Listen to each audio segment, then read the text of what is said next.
Assalamu alaikum. Today, on a special segment on Muslim Network TV, we are joined with Sister Mona Fauzi, a software engineer, co-founder of Help Fund Gaza, to catalog and promote individuals in Gaza that have been asking for help in the enclave.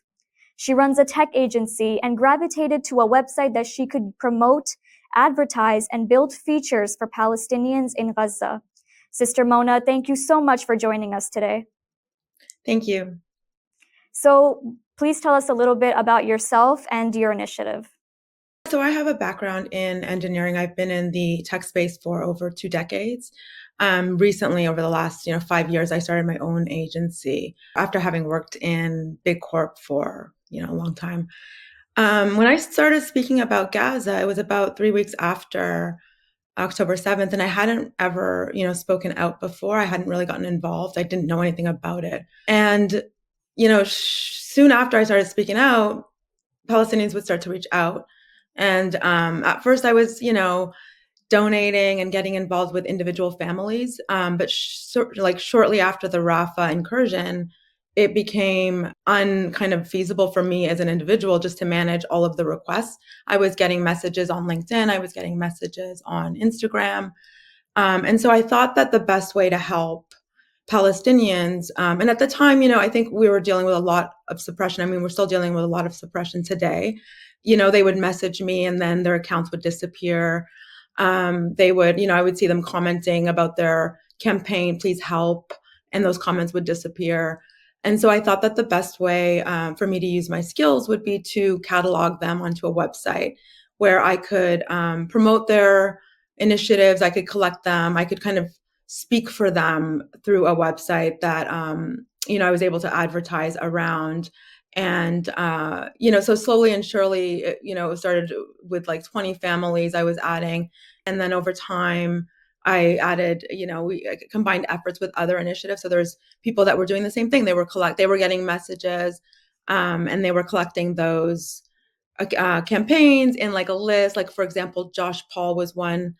He was the State Department director that resigned early in November of 2023. He had about 100 Gazans that we've integrated or we've onboarded through our process onto Help Fund Gaza. It's been now, I think, 8 months or so since we started the initiative. We've grown, but really it was about, I wanted to share their stories. I'm specifically suited for digital media and marketing, and the last 2 decades I've been in this space, so it was a natural expression for me to kind of create the website and catalog the Gazans. At first it was I just wanted to get the word out, and now we've formalized a little bit more in terms of what we're trying to offer and the services that we are able to share with the Gazans.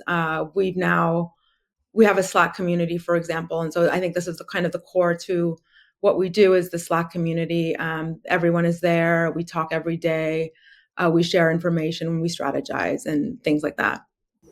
So there are many crowdfunding platforms out there to help people in Gaza. How is your initiative different from other crowdfunding sites?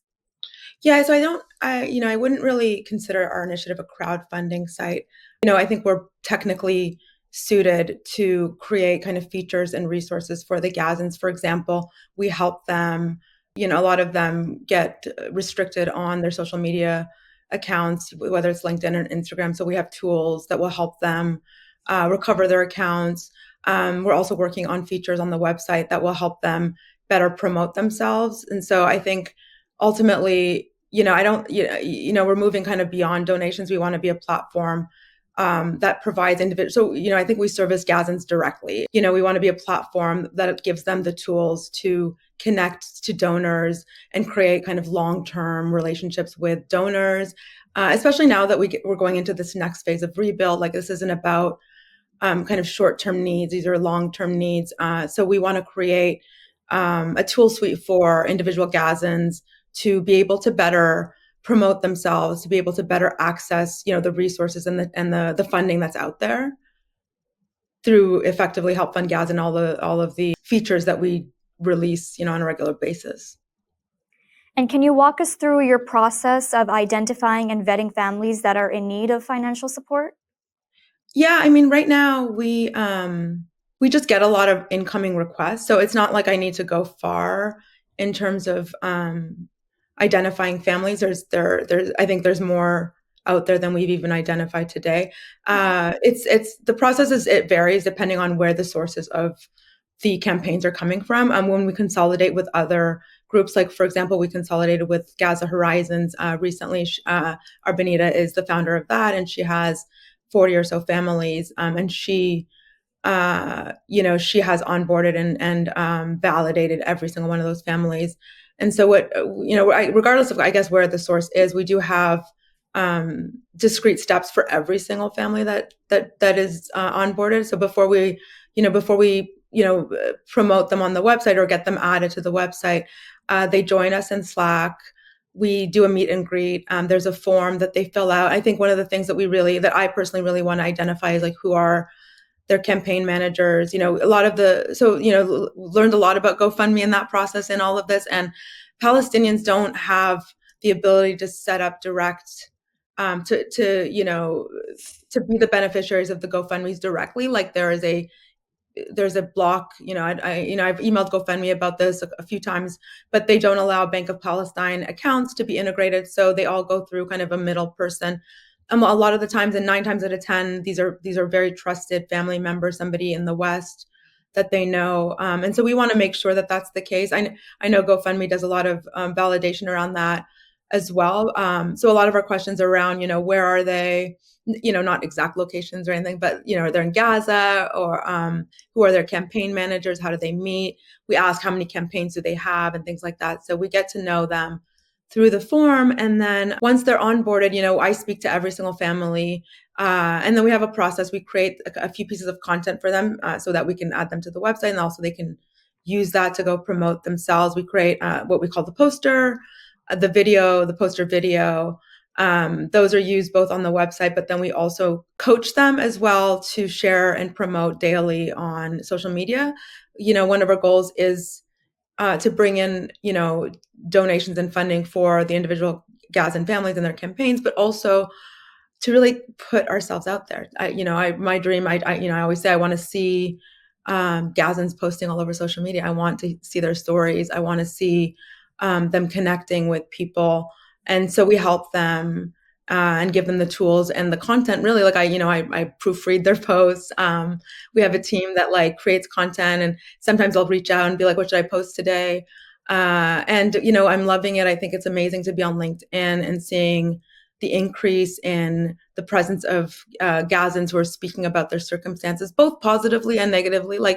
It's not always we're suffering. Sometimes it's just amazing stories about wins that they've had and things like that. So it's just been really awesome to see. And I think getting them out into the public eye has been helping them, connect with donors and, hit their milestones. So could you share a story or example of a family whose life was transformed by the funds you helped arrange?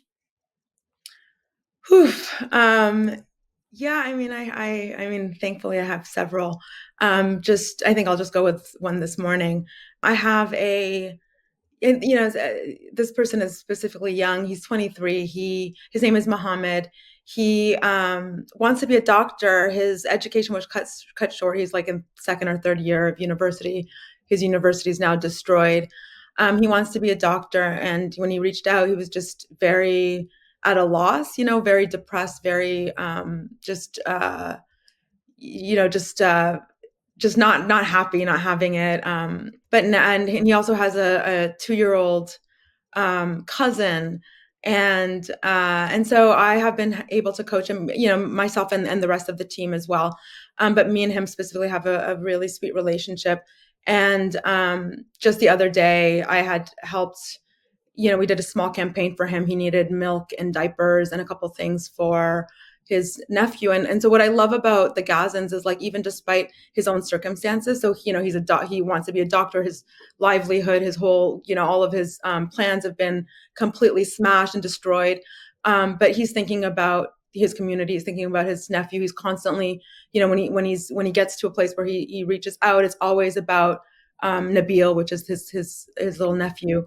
And so anyways, we ran a campaign just last week, and we were able to get him what he needs. And so he just sent me this morning, like his little Nabil sitting there with just like diapers and food and little bottles and formula. And it was just really sweet. The other one, I just realized the other success as well was that was today, this week. We did another campaign. So I have a dentist. Her name is Khaloud. She and her brother, she's 26, dentist, like she had just graduated. She just bought a whole bunch of supplies before the war. The war destroyed them all, like everything she had bought just like a week before. Doesn't matter to them, like they still persevere, and they have been pushing to, they established Al Salam Medical Clinic, her and her brother. And so their campaign is all like, they have their own personal family campaign, but they also have Al Salam Medical Clinic, which is a campaign for raising money so that they can just treat the children in Gaza that are dealing with severe mouth pains and severe dental issues. And so there was one girl, Angie, and Khaloud had messaged me a few times about her, but she was just severely suffering from, she needed 3 root canals. And so thankfully we just kind of hustled a side campaign for just to get her this procedure. So one procedure was going to cost $1,500. And we were able to raise that money for the clinic, and she got her treatment just last Friday. Khaloud sent me the pictures of it. So that's just another amazing thing. I think for me, it's really helping those that are like Dr. Khaloud, like she just cares so much about the children there, and she just like, just to help her. She's the beautiful person. Like she, goes out of her way to travel. She has, she with nothing, she figures out how she can manage to get them the pain meds and the tools that they need. And so just to be able to help her, and people, and there's plenty of people like Khaloud. She's, a lot of the people that we help are all ambassadors for their community, which is, why I think it's significant to be here and working on this project. So how can people be a part of this initiative? How can people work for you, help you out with this? Yeah, for sure. So helpfundgaza.com. It's pretty easy to remember, helpfundgaza.com. So go there. Right now you can donate. We're actually working on a feature where you can also leave notes for Gazans. I think that's also important. So not just donate, you can also just send them a message, raise their spirits, etc. Tell them that you're thinking about them. That'll be launching very soon. We also have a store, so helpfundgaza.com/store. It's still early days. I have a couple products I haven't added yet. I'm really excited about. 100% of the revenue goes to the campaigns on Help Fund Gaza. And then if you want to reach out, the email and the social media accounts are all on helpfundgaza.com. But feel free to email at info@helpfundgaza.com. We're also on LinkedIn, Instagram, and we have a YouTube channel as well. Yeah. So those were all of my questions. Thank you so much to Sister Mona for your time and for all the incredible work you do to help Palestinians during this extremely difficult time. Thank you for joining us today. Thank you so much for having me. Thanks a lot.